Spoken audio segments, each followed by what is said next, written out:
Hello दोस्तों, आज हम पढ़ने वाले हैं भारतीय इतिहास। ठीक है, आज हम इस प्रकार का जीके क्वेश्चन पढ़ने वाले जो लगभग हर एग्जाम में आते हैं, चाहे वो IAS का इंटरव्यू हो या UPSC टेस्ट हो, यह हर एग्जाम में आता है। भारतीय इतिहास यानी इंडियन हिस्ट्री। चलिए पहले प्राचीन भारत के बारे में जान लेते हैं। प्राचीन भारत, ठीक है। प्राचीन भारतीय इतिहास के स्रोत को मिलता देखा है। प्राचीन भारतीय इतिहास के स्रोत अनेक और विविध प्रकार के हैं। हम उन्हें दो श्रेणी में विभाजित कर सकते हैं। कौन कौन? तो एक साहित्यिक, दूसरा पुरातात्विक। साहित्यिक, पुरातात्विक, दो श्रेणी में विभाजित कर सकते हैं।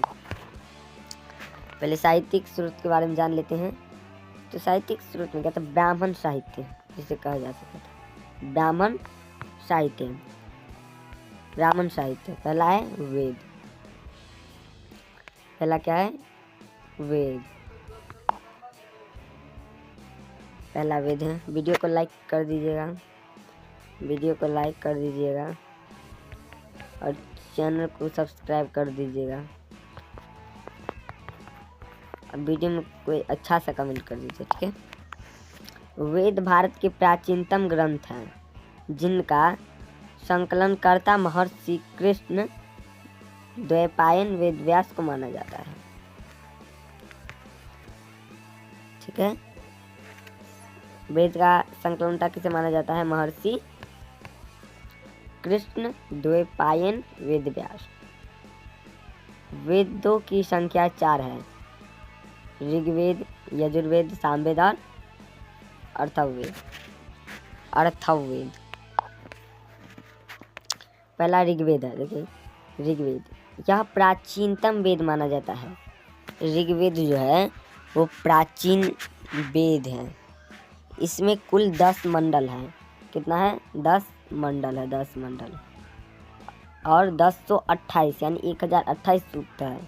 1028 सूक्त है और ये मंडल है। इस वेद के पढ़ने वाले ऋषि को होत्री कहते हैं। अगर कोई ऋषि है और वो इस वेद को पढ़ता है तो वो होत्री कहलाएगा। क्या कहलाएगा? होत्री कहलाएगा। ऋग्वेद का पहला एवं 10वां मंडल सबसे अंत में जोड़ा गया है। ऋग्वेद का जो है ना पहला, देखिए इसमें 10 मंडल है। 1 2 3 4 5 6 7 8 9 और 10। तो 10 तो अंतिम में रहेगा ही, लेकिन पहला भी अंतिम में है। यानी क्या?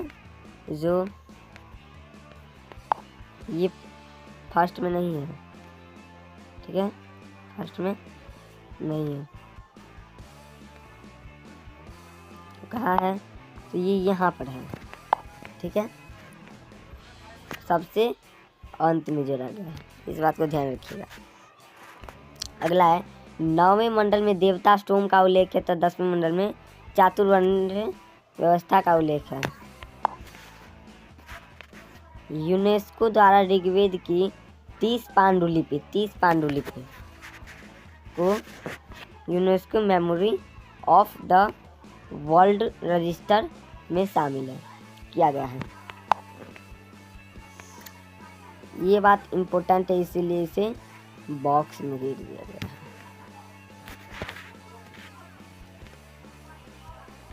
और ये बोलेंगे सर ये जो है किस कंपनी का किताब है? तो देख लीजिए, जीके दृष्टि कंपनी का है। दृष्टि कंपनी का किताब है, ठीक है। अब यजुर्वेद दूसरा क्या था? यजुर्वेद।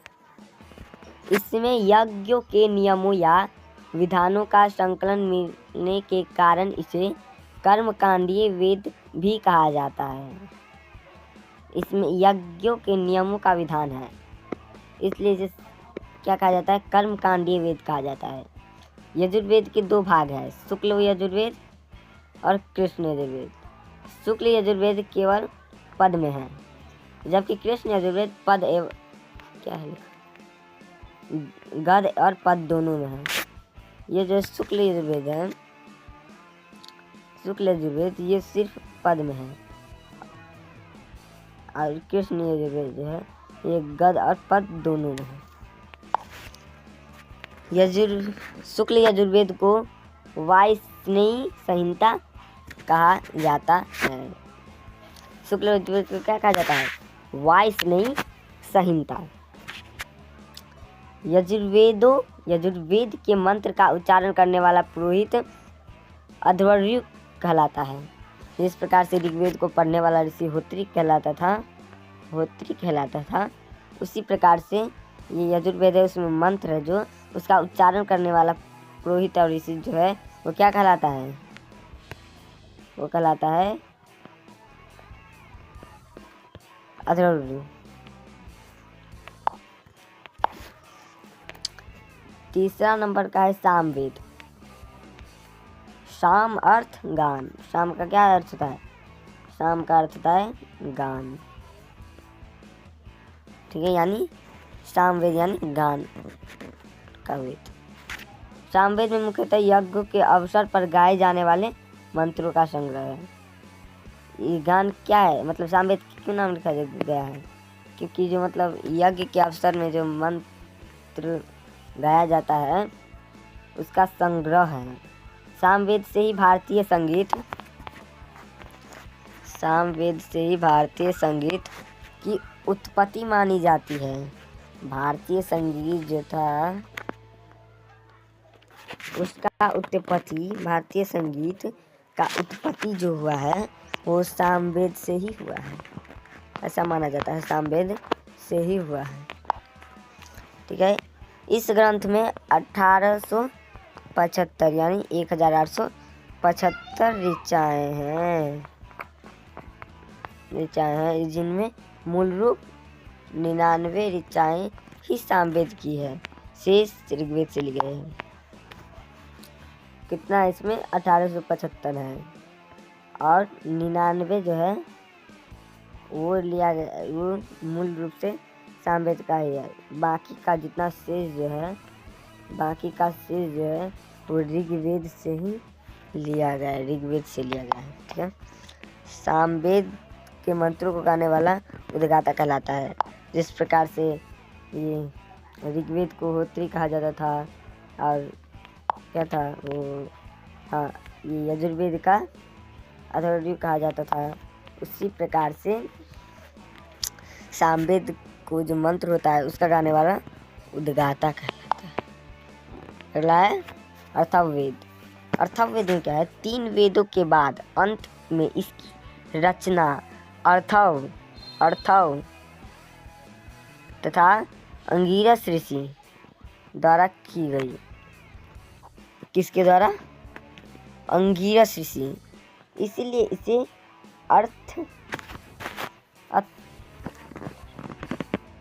अथर्वार्गिरस वेद भी कहा जाता है। अथर्ववेद को क्या कहा जाता है? अथर्ववेद को क्या कहा जाता है? अथर्ववेद को अथर्वागीरस वेद भी कहा जाता है। क्यों? क्योंकि अथर्व और अंगीरस का मिलकर क्या बना है? अथर्वागीरस। इसमें ब्रह्मा ज्ञान, धर्म, औषधि प्रयोग, रोग निवारण, जादू टोना, तंत्र मंत्र आदि अनेक विषयों का वर्णन है। इसमें जो है ना अथर्ववेद में वह इन सभी का क्या है? वर्णन है। जादू टोना, जितना भी जादू टोना होता है और तंत्र मंत्र औषधि सब का प्रयोग इसी में होता है। इन चारों वेद को संहिता कहा जाता है। इन चारों वेद जो है, यदि आप लोगों ने पढ़ा इनको संहिता कहा जाता है।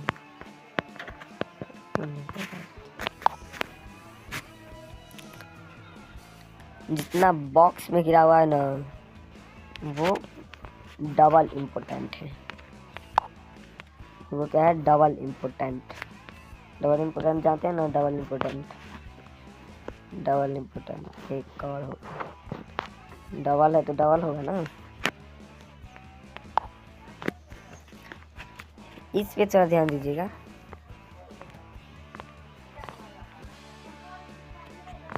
इस पे थोड़ा ध्यान दीजिए। इसमें वेद, संबंधित ब्राह्मण ग्रंथ, संबंधित उपनिषद सब है। तो वेद, ऋग्वेद, संबंधित ब्राह्मण ग्रंथ, ये सब जो है ये सब ग्रंथ है। ब्राह्मण ग्रंथ ये वेद है और ये उपनिषद है।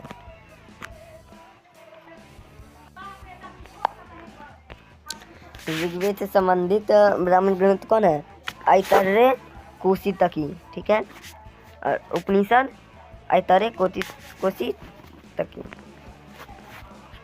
ब्राह्मण ग्रंथ और उपनिषद ये दोनों ऋग्वेद में सेम है, सेम है।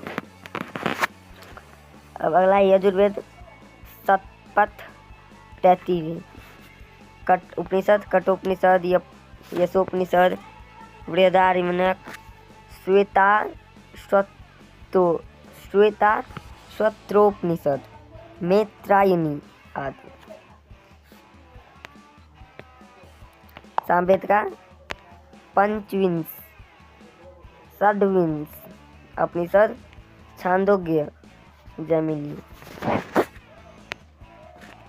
अथर्ववेद का गोत्पथ और उपनिषद, मुंडकोपनिषद, मांडुक्योपनिषद, प्रश्नोपनिषद।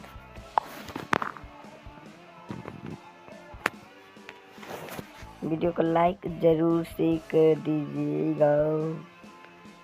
वीडियो को लाइक जरूर से कर दीजिएगा। क्या लाइक जरूर से कीजिएगा, सब्सक्राइब तो कीजिएगा ही कीजिएगा। वेद पर से क्या आता है? वेद पर से आता है वेदांग। वेद पर से आता है वेदांग। वेदों की भली भांति समझने के लिए 6 वेदांगों की रचना की गई। शिक्षा, उच्चारण विधि, ज्योतिष, भाग्यफल, कल्प, कर्मकांड, व्याकरण, शब्द व्युत्पत्ति, निरुक्त, भाषा विज्ञान तथा छंद, चतुष्पदी श्लोक।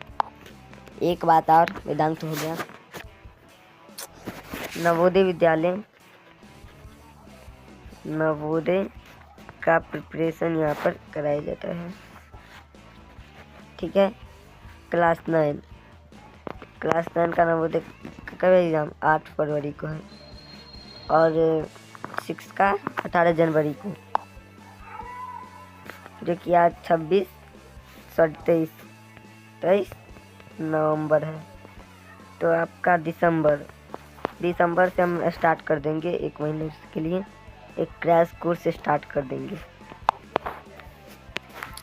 अगला है महाकाव्य।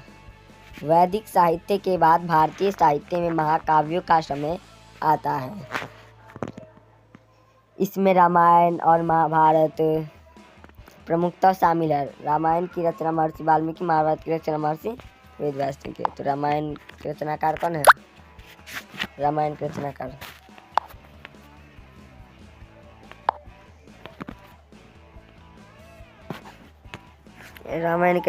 कौन है? वाल्मीकि। कौन है? वाल्मीकि। और महाभारत का है वेदव्यास।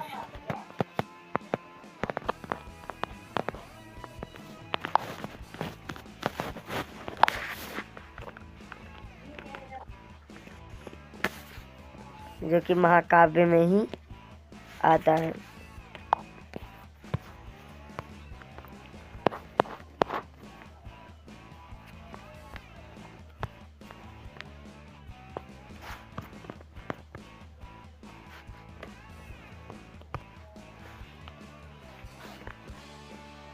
तब तक के लिए इतना ही। वीडियो को लाइक कीजिए और चैनल को सब्सक्राइब कीजिएगा। जय हिंद, जय भारत।